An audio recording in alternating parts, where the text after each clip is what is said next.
Hi! Today, we are talking about your inner engine. It is called self-motivation. Is your engine ready to roar? Self-motivation is the fuel that makes you go, even when nobody is pushing you. It is that "I want to do this" feeling in your chest. There are two ways to fuel your engine. 1. Heart power. You do it because you love it, like drawing or playing a game. 2. Prize power. You do it to win a trophy or get a treat. Ping has a messy room. He does not have heart power for cleaning, so he uses prize power.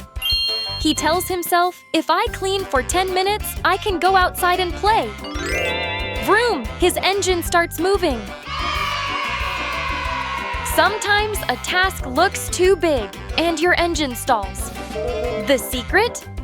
The pizza trick. Do not try to eat the whole thing at once. Just do one slice. Once you finish a slice, you will want another one.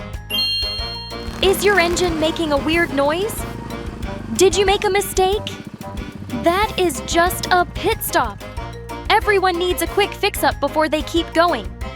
Do not quit, just get new tires and get back on the track. If your motivation was a color, what would it be? What is one slice of work you can do right now? Tell us in the comments. Thanks for watching. Keep your engine running. Goodbye.